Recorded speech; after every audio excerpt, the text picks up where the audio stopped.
कितना भी बुरा वक्त हो, दो बातें हमेशा याद रखना। एक बार की बात है कि एक बहुत ही दुखी आदमी एक बूढ़े बुजुर्ग के पास आकर कहता है कि मैं अपनी जिंदगी से बहुत दुखी हूँ। मैं अपनी बीवी, बच्चों और अपनी फैमिली को खुश नहीं रख पाता हूँ। मैं अपने लिए भी कुछ नहीं कर पा रहा हूँ। कभी कभी तो मुझे ख्याल आता है कि मैं अपनी जिंदगी को आत्महत्या करके खत्म कर लूँ। आप इतने नेक हैं, इतनी दुआएं करते हैं, इतनी तपस्या करते हैं, इतनी इबादत करते हैं कि आप मुझे कोई ऐसा वजीफा या ऐसा तरीका, गुरु मंत्र, ब्रह्मास्त्र बता सकते हैं जिससे मैं अपने इस बुरे वक्त से बाहर आ सकूं। मेरा बहुत बुरा वक्त चल रहा है। दो वक्त की रोटी का इंतजाम करना भी मेरे लिए बहुत मुश्किल हो गया है। अब आप ही बताइए, ऐसे वक्त में जिंदा रहूं तो कैसे रहूं? अपनी फैमिली को कैसे खुश रखूं? मेहरबानी फरमाकर मुझे कोई अच्छा सा तरीका बताइए। मेरे ऊपर रहम दया कीजिए। मुझे कोई सीधी राह दिखाइए ताकि मैं आसानी से उसे समझ सकूं, क्योंकि मैं बहुत पढ़ा लिखा भी नहीं हूं। अगर आप बड़े ज्ञान और इल्म समझदारी की बातें करेंगे तो शायद मैं कभी समझ ही ना पाऊं। इसलिए मेहरबानी करके मुझे आसान और सादा सिंपल अल्फाज में कोई अच्छा सा तरीका बता दें जिससे मेरी जिंदगी में बेहतरी आ जाए। उस परेशान आदमी की वो बूढ़े बुजुर्ग बात सुनकर मुस्कुराए और पूछा कि क्या तुम एक काम कर सकते हो? उन्होंने सामने मौजूद पहाड़ की तरफ इशारा करते हुए कहा, उस ऊंची पहाड़ी के ऊपर एक मस्जिद है और उस मस्जिद के पास चींटियों का एक घर है जहां पर हजारों चींटियां रहती हैं। तुम्हें सुनने में बड़ा अजीब लगेगा, लेकिन वो चींटियां उस मस्जिद की जमीन को खराब कर रही हैं, उसमें बिल बना बनाकर उस जमीन को खोखला कर रही हैं, उसकी ताकत को खत्म कर देती हैं, जिसकी वजह से वहां पर ना तो कोई पौधा या दरख्त उगता है और ना ही कोई घास, और मस्जिद की जमीन भी कमजोर पड़ती जा रही है। तुम मेरा एक काम करो, इसके बाद तुम्हें तुम्हारे सवालों का जवाब मिल जाएगा। तुम 7 रोज तक उस पहाड़ी पर जाओ और उन चोटियों के घर को तहस नहस कर दो, उसको तोड़ दो। जहाँ कहीं भी तुम्हें चींटियों का कोई भी घर दिखे तुम उसको तबाहो बर्बाद कर दो। उस मस्जिद के आसपास उस पहाड़ी पर तुमने चींटियों का कोई घर नहीं रहने देना है, लेकिन याद रखना और इस बात का ख्याल रखना कि घर को तोड़ते वक्त कोई भी चींटी नहीं मरनी चाहिए। चींटियों को तुमने नहीं मारना है। अब इस बात को समझने की कोशिश करते हुए वो आदमी वहां से चला गया। उसने उस बुजुर्ग आदमी से वादा किया कि वह ऐसा ही करेगा, लेकिन उसको ये बात समझ नहीं आ रही थी कि बुजुर्ग आदमी उससे ऐसा क्यों करवाना चाह रहे हैं। वह तो इन चींटियों पर जुल्म कर रहे हैं, उनका घर बर्बाद करने को कह रहे हैं, उन्हें नुकसान पहुंचाने को कह रहे हैं। आखिर कौन अल्लाह ईश्वर का नेक बंदा ऐसा करेगा? लेकिन चूंकि उसकी अपनी जिंदगी बड़ी मुश्किल में थी और वो इन मुश्किल हालातों से निकलना चाहता था, तो उसने उस बुजुर्ग आदमी की बात मान ली। अगले दिन सुबह सवेरे उसने पहाड़ी की तरफ जाना शुरू कर दिया। जब वो पहले दिन पहाड़ी पर पहुंचता है तो देखता है कि बहुत सारी चींटियां अपना खाना इकट्ठा करने में लगी हुई हैं। सारी चींटियां एक कतार में चल रही हैं और अनाज के छोटे छोटे दाने उठाकर अपने घर में जमा करती जा रही हैं। उसने दिल ही दिल में सोचा कि यह इतनी मेहनत करके अपना घर भर रही हैं, अपने लिए अनाज इकट्ठा कर रही हैं, और मैं इनके घर को तबाह कर दूं, इनको कितना बुरा लगेगा, यह कितनी बुराई का काम होगा। लेकिन फिर उसने उस बुजुर्ग की बात को याद करते हुए, अपने वादे को याद करते हुए दिल पर पत्थर रखकर उस घर को तोड़ना शुरू कर दिया। इस अचानक आने वाली आफत से चोटियों में हलचल मच गई और वह इधर उधर दौड़ने लगी। अभी तक जो सारी चींटियां एक कतार में एक लाइन में चल रही थीं, वो सब बिखर गईं, इधर उधर अपनी जान बचाने के लिए भागने लगीं। घर को तोड़ते हुए वो आदमी इस बात का ख्याल रख रहा था कि कोई भी चींटी उसके पांव तले आके या उसके हाथों की वजह से मरने ना पाए। थोड़ी ही देर में घर टूट गया और सारी चींटियां इधर उधर छुपने के लिए भाग चुकी थीं। ये सब करने के बाद वो आदमी दुखी दिल के साथ घर वापस लौट आया। वो अंदर से बहुत दुखी था, बहुत परेशान था। रात को अपने बिस्तर पर लेट के वो चींटियों के बारे में ही सोच रहा था कि अब तो उन चींटियों का घर तबाह हो चुका है, पता नहीं अब वो सब क्या करेंगी और अब वहां वापस जाने का क्या फायदा होगा, क्योंकि चींटियों का घर खराब करने के लिए ही तो बुजुर्ग आदमी ने कहा था, और वो काम तो मैं पूरा कर चुका हूँ, अब वहां जाने से क्या हासिल। लेकिन फिर उसे याद आया कि उसने 7 दिन तक वहां जाने का वादा किया था, इसलिए उसे जाना ही होगा। ये सोचकर अगले दिन सुबह सवेरे उठकर उसने पहाड़ी की तरफ चलना शुरू कर दिया। पहाड़ी पर पहुंचकर उस जगह पर पहुंचता है जहां पर पिछले दिन उसने चींटियों के घर को तहस नहस किया था, लेकिन वो ये देखकर हैरान हो जाता है कि उन चींटियों ने फिर से अपना घर उस जगह पर बना लिया था और वो फिर से अपने घर के लिए सामान इकट्ठा करने में लगी हुई थीं।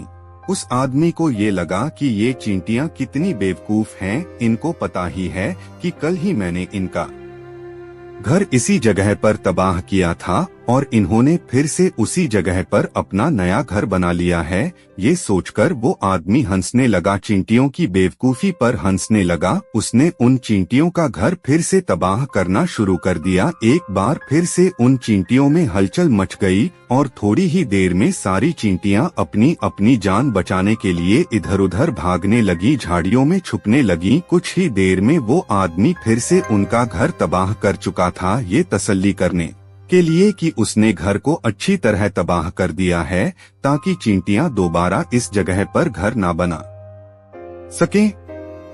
इसलिए उस आदमी ने उस जगह पर ठंडा पानी गिरा दिया ताकि चींटियां वहां पर अपना घर कभी ना बना सकें। इस तरह अपना काम पूरा करके वो आदमी फिर से अपने घर वापस आ गया। आज रात सोते वक्त वो आदमी फिर यही सोच रहा था कि क्या बुजुर्ग आदमी मुझसे सही काम करवा रहे हैं, क्या किसी के घर को तबाह करना अल्लाह ईश्वर के किसी नेक आदमी को अच्छा लगता है। यही सोचते सोचते वो सो गया। अगले दिन फिर उठकर वो फिर से उस पहाड़ी की तरफ चल पड़ा। पहाड़ी पर पहुंचकर वो उस जगह पर पहुंचता है जहां पर उसने चींटियों के घर को तबाह किया था और वो ये देखकर खुश हो जाता है कि वहां पर अब कोई घर नहीं था, सारी चींटियां वहां से गायब हो चुकी थी। अब उस आदमी ने सोचा कि अब मेरा रोज आने का क्या फायदा, क्योंकि चींटियों ने तो अपना घर बदल लिया है, अब तो सारी चींटियां यहाँ से चली गई हैं। उस बुजुर्ग आदमी ने तो मुझे 7 दिन आने के लिए कहा था, आज तो तीसरा ही दिन है, लेकिन अब बाकी 4 दिन आने का क्या फायदा होगा। यही सोचकर उसने तय किया कि वो यहाँ से सीधा उस बुजुर्ग आदमी के पास जाएगा और उनको ये सारी बात बता देगा। ये सारी बातें सोचने के बाद जैसे ही वो वापस मुड़ के उस बुजुर्ग आदमी की झोपड़ी की तरफ जाने ही लगा था, तभी उसकी नजर अचानक ही एक और चींटियों के घर पर पड़ी, जो कि अब चींटियों ने नए घर बना लिए थे और उसमें रह रही थी। ये नया घर उनके पुराने घर से थोड़े ही फासले और दूरी पर ही था। जब उस आदमी की नजर उस घर पर पड़ी तो उसने सोचा कि शायद बुजुर्ग आदमी को पता था कि ये चींटियां अपना घर यहाँ से बदलकर किसी आसपास जगह पर दोबारा बना लेंगी, इसीलिए उन्होंने मुझे 7 दिन आने के लिए कहा था। यह सोचकर वो उनका नया घर भी तोड़ने के लिए पहुंच जाता है। जब वो वहां पर पहुंचा तो चींटियां उसी तरह अपने कामों में लगी हुई थीं। वो अपने लिए खाना इकट्ठा कर रही थीं और अपने घर में जमा कर रही थीं। जब पुराना घर टूटा था तो वहां पर भी अनाज के दाने बचे हुए पड़े थे और चींटियां वहां से भी अनाज इकट्ठा करके वापस नए घर में ला रही थीं। अब यहाँ पर उस आदमी का दिल फिर से कमजोर पड़ गया, क्योंकि वो खुद भी एक कमजोर था, वो खुद भी वक्त का मारा हुआ था, इसीलिए उसे उन चींटियों पर रहम आ रहा था। वो चाहता था कि वो उनकी मदद करे, लेकिन उल्टा वो उनको नुकसान पहुंचा रहा था। लेकिन उस बुजुर्ग आदमी की बात को याद करते हुए उसने अपने दिल पर पत्थर रखते हुए दुखी दिल के साथ फिर से उस घर को तोड़ने का फैसला किया। उसने इस दफा बड़े ही तरीके के साथ बिना किसी चींटी को नुकसान पहुंचाए घर तबाह करना शुरू कर दिया। उसे थोड़ा ज्यादा वक्त लगा, क्योंकि किसी भी चींटी को नुकसान न पहुंचने की शर्त उस बुजुर्ग आदमी ने पहले ही लगा रखी थी, इसलिए बड़े ही तरीके के साथ वो उन घरों को तबाह कर रहा था। आखिरकार उस आदमी ने उस घर को भी तबाह कर दिया। उस घर को तबाह करने के बाद बड़े ही दुखी दिल से इस बार वो पहले से भी ज्यादा दुखी था, क्योंकि इसने उनका नया घर भी तोड़ दिया था जो चींटियों ने बड़ी मुश्किल से बनाया था। वो उन चींटियों को बसने ही नहीं दे रहा था। अब वो अपने आप को एक बुरा आदमी, एक बेरहम जालिम इंसान समझने लगा था। वो अपने घर पर दुखी दिल के साथ वापस आया। रात सोने से पहले उसने फिर सोचा कि मैं कितना बड़ा शैतान हूँ, कितना बड़ा बेरहम हूँ। पुराना घर तो छोड़ो, मैं उन चींटियों को कहीं भी बसने ही नहीं दे रहा हूँ। वो चोटियाँ मेरे बारे में क्या सोचती होंगी कि मैं कितना बड़ा आलिम और कठोर इंसान हूँ। ये सोचते सोचते दुखी दिल के साथ अपने काम पर पछताते हुए वो सो गया। लेकिन अगले दिन फिर भी उसे पहाड़ी पर जाना ही था। अपने वादे के मुताबिक 7 दिन उसे पहाड़ी पर जाना था। एक बार फिर जब वो पहाड़ी पर पहुंचा तो देखकर हैरान रह गया कि इस बार एक और जगह पर चींटियों ने अपना नया घर बना लिया था। वो पहले से भी ज्यादा मेहनत से काम कर रही थीं और उन्होंने एक ही रात में पहले से भी ज्यादा बड़ा घर बना लिया था। और अब वो फिर से अपना अनाज और खाना इकट्ठा करने में लगी हुई थीं। ये देखकर उस आदमी को लगा कि चींटियां किस मिट्टी की बनी हुई हैं। मैं उनको बार बार यहाँ से भगाने की कोशिश कर रहा हूँ, लेकिन ये सब फिर वहीं पर अपना घर बना लेती हैं। क्या उनको नहीं पता कि मैं उनको यहाँ पर कभी बसने नहीं दूंगा। ये सारी चींटियां देखने में तो इतनी छोटी है,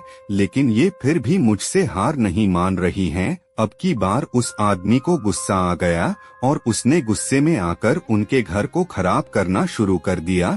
लेकिन इस बार खराब करते हुए कुछ चींटियां भी उसके पैर तले आकर मर गईं। वो आदमी जो कि गुस्से में था, इसलिए उसने इस बात का ख्याल न किया। जब उसका गुस्सा थोड़ा ठंडा हुआ तो उसने देखा कि उसने चींटियों का कितना बड़ा नुकसान कर दिया है। उसका दिल दुख से भर गया और वो रोता हुआ अपने घर की तरफ चला गया। सारी रात वो सोचता रहा कि मैं उन चींटियों पर बहुत ज्यादा जुल्म कर रहा हूँ।